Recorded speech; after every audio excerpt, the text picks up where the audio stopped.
Chartered accountancy profession world का सबसे सस्ता और सबसे हाई रेम्यूनरेशन देने वाला प्रोफेशन है।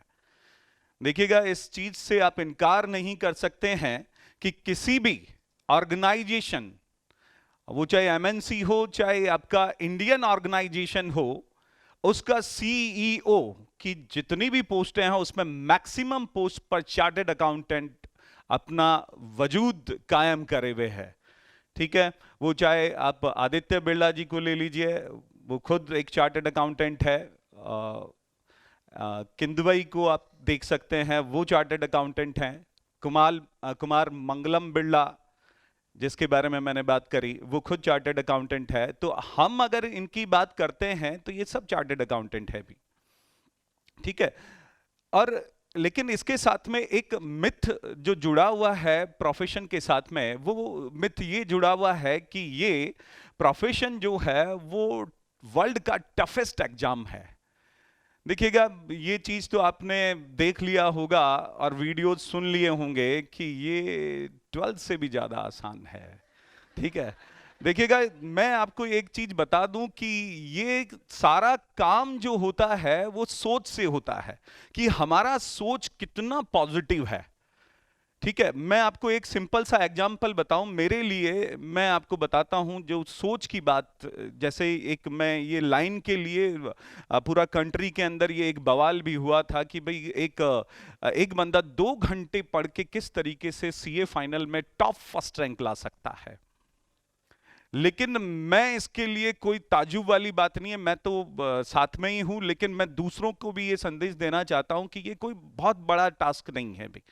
ठीक है, देखो, मैं उस पे बाद में आऊंगा, लेकिन पहले जो मैं उसको कंटिन्यू कर रहा था कि जो सोच से सारे काम होते हैं, आपका सोच किस तरीके का है ये सबसे इंपॉर्टेंट है। जैसे जैसे मैं डेली रूटीन में मेरा जो होता है क्लास 8 से 10 घंटे का होता है, कभी कभी 12 घंटे भी होता है। लेकिन आप ये देखो कि जब मेरा क्लास 12 घंटे का होता है तो उस 12 घंटे की क्लास में मुझे जो थकान होता है वो आप इमेजिन कर सकते हैं कि कौन सी क्लास में होता होगा। लास्ट क्लास में मैं अपने स्टूडेंट्स को भी बताता हूं, ये बात बोलता हूं कि मेरा क्लास, और सारे स्टूडेंट जानते हैं कि मैं क्लास में, अपनी क्लास में चाहे मेरा कोई सा भी क्लास हो, कितने भी आवर्स का मैं क्लास ले चुका हूं, लेकिन मेरा एनर्जी जो रहेगा वो सब में इक्वल रहेगा। लेकिन एक लास्ट क्लास में जाके मैं थोड़ा सा थकान महसूस करता हूं। लेकिन कौन से पीरियड में, अगर 10 घंटे का क्लास है तो 10वें पीरियड में मैं थकान महसूस करता हूं। लेकिन आप देखो कि संडे को कभी कभी मैं एक्स्ट्रा क्लास रखता हूं अपने स्टूडेंट की, और 2 घंटे की क्लास रखी, तो आपको पता है मुझे थकान कब होता है? मुझे दूसरे घंटे में थकान होने लग जाता है। यानी कि मैंने अपने माइंड को इंस्ट्रक्शन दे रखा है कि मेरा आज 10 घंटे का क्लास है या 12 घंटे का क्लास है, तो मेरा माइंड अपने बॉडी पार्ट्स को वो इंस्ट्रक्शन दे देता है कि भाई आज क्लास ये 10 घंटे का लेने वाले हैं। ठीक है, तो वो सारा जो चीज चलता है वो उस तरीके से चलता है। और जिस दिन 2 घंटे का क्लास होता है उस दिन मैं सेकंड आवर में, क्योंकि माइंड ने इंस्ट्रक्शन दे रखा है कि मेरा आज 2 ही घंटे का क्लास है, और सेकंड आवर में मैं थकान महसूस करता हूं। तो ये सारी चीज जो होती है वो सोच पर है। तो सोच हमारा जो है वो पॉजिटिव होना चाहिए।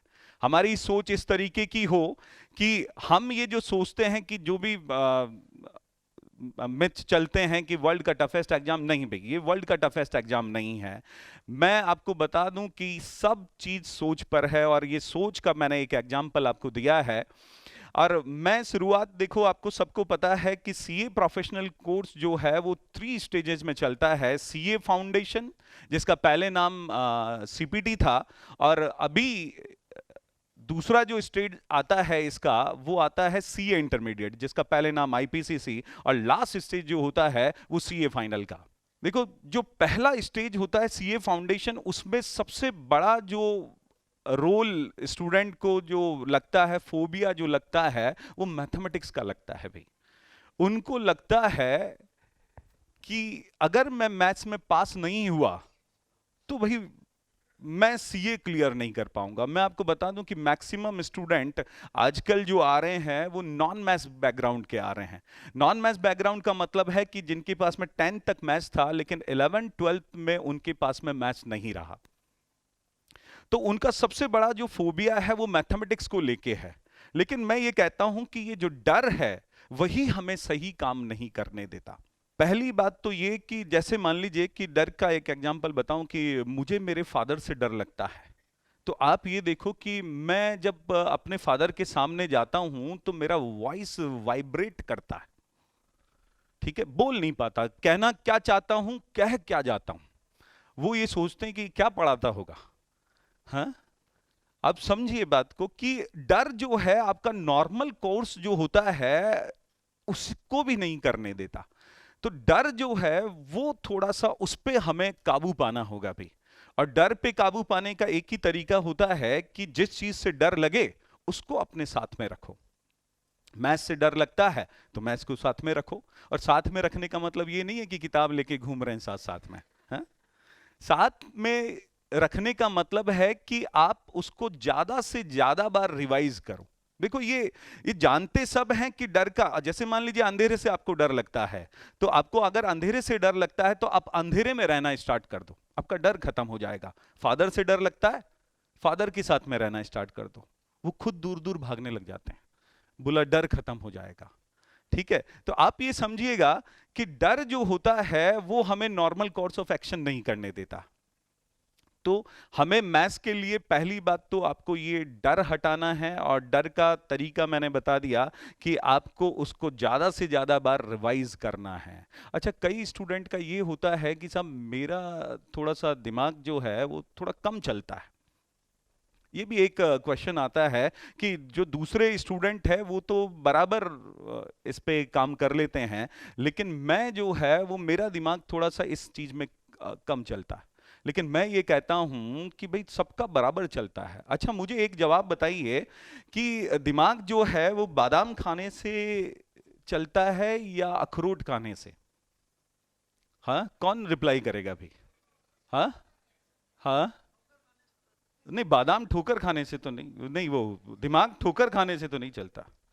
देखो मैं आपको बता दूं, जो मेरा पर्सनल एक्सपीरियंस है मैं आपको बताऊं कि जो दिमाग जो चलता है वो ना तो बादाम खाने से चलता है ना अखरोट खाने से चलता है, वो डंडे खाने से चलता है। ये मैंने अनुभव किया है, मैं मेरा पर्सनल एक्सपीरियंस बता रहा हूं। मेरे पास में जो 9th 10th क्लास में थर्ड लैंग्वेज जो था वो संस्कृत था, और मुझे संस्कृत नहीं आता था, और तो बड़ा दिक्कत होता था। लेकिन इन 10th क्लास हमारे सर बदल गए, और वो सर जो थे वो बड़े थोड़े से शकल में भी डरावने थे, और साथ में एक डंडा लेके आते थे हमेशा। और वो जो डंडा लेके आते थे तो वो गेट से ही, वहीं से ही, दूर से ही बोलते थे राम शब्द बोल, राम शब्द, सीता शब्द, हाँ, बालक शब्द। वो सारे बच्चे, मतलब ये देखो कि पहला क्लास उनका होता और उसी में सब खड़े हो जाते और बड़ा तेज तेज डंडे मारते थे, हालत खराब। अच्छा, नहीं आओ तो दुगने पढ़ते थे, भाई कल नहीं आया आज डबल पढ़ेंगे, ये नहीं कि एब्सेंट हो गए तो चल जाएगा। तो आप ये देखिएगा कि उनके डंडे के डर से ये हुआ कि जो स्टूडेंट, मैं मेरी बात नहीं कर रहा, जितने भी स्टूडेंट थे उनको, आप वो जो श्लोक बोलते थे वो क्या, उन्होंने कविताएं तक याद कर डाली, इवन मैंने भी कर डाली। ठीक है, सारी और आज भी याद है। तब मुझे ये महसूस हो गया कि दिमाग जो है वो ना तो बादाम खाने से चलते हैं ना अखरोट खाने से, वो जो दिमाग जो चलता है वो डंडे खाने से चलता है। ठीक है, तो डर के बिना, कहने का मतलब ये है कि डर होना बहुत जरूरी है भी। अगर डर है तो आप काम करेंगे, और बिना डर के आप काम नहीं करते हैं। तो ये डर, डर किस बात का? डर इस बात का आपका होना चाहिए कि जो हम सपने देखते हैं उसको पूरा करने के लिए, हमारे जो पेरेंट्स ने सपने देखे हैं उनको पूरा करने का डर आपके पास में होना चाहिए भाई। तो अगर डर है तो आप वो काम करेंगे। देखिएगा, ये दिमाग चलने वाली बात मैंने आपको कही कि किस तरीके से। एक चीज और मैं बता दूं कि जैसे कि कई स्टूडेंट का क्या होता है, ये देखो मैं सारे पर्सनल एक्सपीरियंस इसलिए बता रहा हूं क्योंकि जो अनुभव हमने लिए हैं वो आपके लिए कहीं ना कहीं काम आ सकते हैं, तो इसलिए ये सारी चीज मैं शेयर कर रहा हूं। एक देखो कि पहली बात तो आपको ये जो सीए फाउंडेशन में है वो मैथ्स का जो डर है उसको हटाइए और उसको बार बार रिवाइज करिए। मैं अपनी क्लास में भी बोलता हूं कि रिवाइज करने का जो तरीका है वो एक ही है कि आप अपना 3 एक्सरसाइज लेके चलिएगा, और 3 एक्सरसाइज में जो एक्सरसाइज चल रहा है उसको राइटिंग में, और 2 एक्सरसाइज को आपको क्या करना है, देखना है। ये देखने का जो इफेक्ट आता है वो आप समझ नहीं सकते हैं। पुराना जो आप देखते हैं ना, क्योंकि ये जो देखने का इफेक्ट होता है आपको करना नहीं है, उसको राइटिंग में नहीं करना है। भी मैं सबको बता रहा हूं, ये सीए फाइनल हो, सीए इंटरमीडिएट हो, सीए फाउंडेशन हो, पुराना देखना और देखने में, और क्योंकि हम अपना काम हमें क्या करना है वो भूल जाते हैं। हम जैसे मान लीजिए कि किसी चीज को लर्न करना है, तो लर्न करना है तो हम क्या सोचते हैं कि हमारा काम क्या है, लर्न करना। नहीं भाई, हमारा काम लर्न करना नहीं है, हमारा काम है पढ़ना। बार बार उसको पढ़ना, लर्न तो अपने आप ही हो जाता है भाई, ये ऑटोमेटिक प्रोसेस है। आप जिस भी धर्म को मानते हैं तो उसमें, जैसे मैं हिंदू धर्म को बिलोंग करता हूं तो हनुमान चालीसा मैंने कभी याद नहीं किया भाई, मेरी माँ ने मुझे बार बार उसको पढ़ाया या मुझे सुनाया और वो मुझे याद हो गया। यानी कि मुझे उस समय ये समझ में आने लगा था कि ये माइंड जो है जिस चीज को बार बार पढ़ता है, बार बार देखता है, वो चीज जो है वो अपने आप लर्न होती है।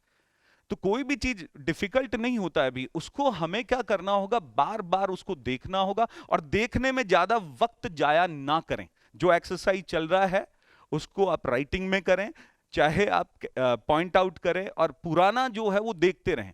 आप ये ना सोचे कि मुझे याद हुआ या ना हुआ, उस पर दिमाग आपको नहीं लगाना है भाई। देखो, दूसरा जो स्टेज आता है वो आता है सीए इंटरमीडिएट का, और सीए इंटरमीडिएट के अंदर जो सबसे ज्यादा हमें जो दिक्कत होता है वो होता है समय का। हमें लगता है कि ये जो 9 मंथ्स हैं उसके अंदर हमारा ये सीए इंटरमीडिएट में जो जितना बुक मिला है वो तो हो ही नहीं पाएगा भी। लेकिन मैं आपको बता दूं कि सबसे पहला चीज, क्योंकि ये आपका डर है भी कि ये इतना सारी किताबें हैं और ये 9 मंथ से हमें इसको कंप्लीट भी करना है और रिवाइज भी करना है और एग्जाम दे के आना है। तो पहली चीज तो मैं आपको बता दूं कि जो आपने कर चुके हैं, कि सबसे पहला काम होता है कि रिजल्ट का इंतजार करे बगैर हमें क्या करना होता है, ज्वाइन करना होता है आईपीसीसी का सिलेबस। वो चाहे आप इंडिपेंडेंट स्टार्ट कर दें, किसी इंस्टीट्यूट को ज्वाइन करने का जरूरत नहीं है अगर आपको लगता है, लेकिन करना अर्ली स्टार्ट। लेकिन दूसरा चीज जो है वो ये है कि हमें मॉक टेस्ट सीरियसली देने हैं भी, वो चाहे आईपीसीसी हो चाहे फाउंडेशन। मॉक टेस्ट हमारा ऐसा होना चाहिए, मैं स्टूडेंट से कई बार बात करता हूं तो स्टूडेंट से जब उनके मार्क्स पूछता हूं तो वो ये बोलते हैं कि साहब हमने तो एग्जाम दिया ही नहीं है।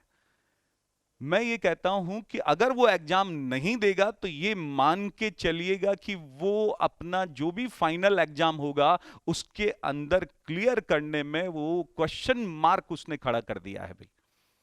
एग्जाम देना जरूरी भी है और उतनी सीरियसनेस के साथ में देना जरूरी है कि अगर मेरे इस पेपर में मार्क्स नहीं आए, मैं मॉक टेस्ट की बात कर रहा हूं, कि इस मॉक टेस्ट में मेरे मार्क्स नहीं आए तो मेरा क्या होगा, इस सीरियसनेस के साथ में। मॉक टेस्ट का इंपॉर्टेंट मैं आपको बता दूं, इसकी इंपॉर्टेंसी जो है वो किसी फैकल्टी के पढ़ाने से कहीं ज्यादा है, कहीं ज्यादा है। क्योंकि अगर फैकल्टी ने आपको पढ़ा दिया तो वो केवल सब्जेक्ट को अंडरस्टैंड करवा रहा है, उससे आप सब्जेक्ट को समझ पाएंगे, लेकिन समझना और लिखना एग्जाम में, कॉपी में, ये दोनों में फर्क है।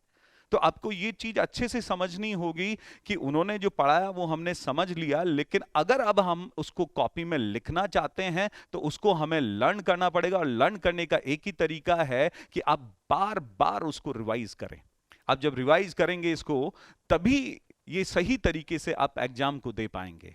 ठीक है, तो मॉक टेस्ट को उतने सीरियसनेस के साथ में दें जैसे ये फाइनल एग्जाम है। क्योंकि मैं कई बार ये देखता हूं कि कोई बोलता है कि फंक्शन था, कोई बोलता कोई बीमार हो गए, तो मैं एक ही क्वेश्चन उनसे करता हूं, अगर फाइनल एग्जाम में आप बीमार हो जाते तो क्या आप एग्जाम देने नहीं जाते? तो उसका क्वेश्चन होता जाता या जाती। लेकिन आप ये देखिएगा कि जब वहां ये क्वेश्चन होता है कि जाता या जाती, तो फिर ये मॉक टेस्ट में क्यों नहीं आए भाई? तो अगर कोई स्टूडेंट इससे मैं देखो जो स्टूडेंट यहाँ पे आए हैं जिनका भी रैंक बना है, आप उनसे चाहे पूछ लें कि उन्होंने जो मॉक टेस्ट दिया है वो किस सीरियसनेस के साथ में दिया है। अभी स्टूडेंट यहाँ पे आएंगे, मैं उनसे आपकी बात करवाऊंगा, तो आप इस बात को समझ पाएंगे कि मॉक टेस्ट का इंपॉर्टेंट क्या है, उसका इंपॉर्टेंस ही क्या है। तीसरा चीज जो होता है वो देखो इसमें और मैं आपको बता दूं कि यहाँ जो मॉक टेस्ट बनाए जाते हैं वो अनबायस्ड होते हैं, चाहे वो सीए फाउंडेशन के हों, चाहे वो आपके इंटरमीडिएट के हों, चाहे सीए फाइनल के, सारे paper sir RC Sharma sir खुद बनाते हैं और उनका जो मार्किंग पैटर्न है वो भी डिसाइड वही करते हैं। तो ये अनबायस्डनेस, अच्छा चेकिंग भी कोई फैकल्टी नहीं करती है, अनबायस्डनेस इन मेकिंग पेपर और अनबायस्डनेस टू चेक द पेपर, दोनों देखो अनबायस्ड होते हैं। और अनबायस्ड से जो आपका रिजल्ट आता है वो एक्चुअल रिजल्ट आता है भी, और वो रिजल्ट आप अगर फाइनल में आपके मार्क्स अगर देखेंगे तो वो नियर टू फाइनल मार्क्स आपको दिखेंगे। वो वेरिएशन जो है वो हल्का फुल्का +10 -10, अगर थोड़ा सा बड़ा पेपर 750 800 मार्क्स का है तो वो चलता है भी, तो वो नियर टू उस ओरिजिनल मार्क्स होता है। ये अनबायस्डनेस, इसलिए इसको सीरियसनेस को आप समझें। और थर्ड जो आता है सीए फाइनल भी, सीए फाइनल में देखो कि मैं आपको बता दूं कि इसका जो होता है इसका एक ही ड्रॉबैक है, उससे किसी को डर नहीं लगता, लेकिन वो धीमा जहर है, मीठा जहर है, और वो जहर है कि इसका टाइम स्पान, जो 2.5 साल का टाइम हमें सीए फाइनल के लिए पेपर देने के लिए मिलता है, वही उस कैंडिडेट को किल कर देता है भाई, उसके रिजल्ट को किल कर देता है। क्योंकि वो 2.5 साल में वो 2 साल तक तो मजे करता है, अपनी जो आर्टिकलशिप है उसके अंदर वो जाता है, और उसके अंदर हाँ ऐसा नहीं कि वो सीरियस नहीं है, बिल्कुल सीरियस होता है, आर्टिकलशिप सीरियसली करता है, और पढ़ाई के लिए वो अगले दिन पे टाल देता, कल से पढ़ाई करूंगा, और वो उसका कल कभी आता नहीं है। और उसका रिजल्ट आप देखिएगा कि सीए फाइनल का जो रिजल्ट जाता है वो कितना जाता है। तो ये जो कमी है तो वो हमें समझना होगा। हमें, मैं वापस से उस बात को करता हूं कि अतुल ने बोला था कि मैंने 2 घंटे का स्टडी किया, लेकिन 2 घंटे का स्टडी उसने फ्रॉम द बिगिनिंग किया, जब उसका आईपीसीसी का पेपर हो गया था ना, उस दिन से बोल रहा हूं, उसने अगले दिन का भी वेट नहीं किया, उस दिन से उसने स्टार्ट किया और वो 2 घंटे पढ़ाई। तो आप ये समझ सकते हो कि जिसने 2.5 साल तक लगातार 2 घंटे, लेकिन ऐसा नहीं 6 महीने जब लास्ट के बचे तो उसने अपना आवर 8 आवर 10 आवर्स कर दिया था, लेकिन स्टार्टिंग से उसने 2 साल तक लगातार 2-2 घंटे पढ़ाई की। 2 घंटे वो पढ़ता था ट्यूशन और 2 घंटे उसका रिवीजन करता था। तो आप ये समझें, क्या वो क्लियर नहीं करेगा? तो जो स्टूडेंट 2 साल तक मजे करते हैं और उसके बाद में 6 महीने के बाद में ये सोचते हैं कि हम 16 घंटे का या 18 घंटे का स्टडी करेंगे, तो उनके लिए वाकई सीए जो एग्जाम है वो वर्ल्ड का टफेस्ट एग्जाम है। लेकिन ऐसे स्टूडेंट जो अतुल की तरह हो, उनके लिए ये एग्जाम वाकई 12th एग्जाम से इजी है। सारा जो क्रेडिट है वो पूरे सिस्टम को जाता है, और ये सिस्टम में इस वीएसआई का हर एक बंदा उस सिस्टम को तैयार करने में और उस सिस्टम को मेंटेन करने में उतनी अच्छे से भूमिका निभा रहा है, जिस वजह से ये रिजल्ट आ रहे हैं। Thank you.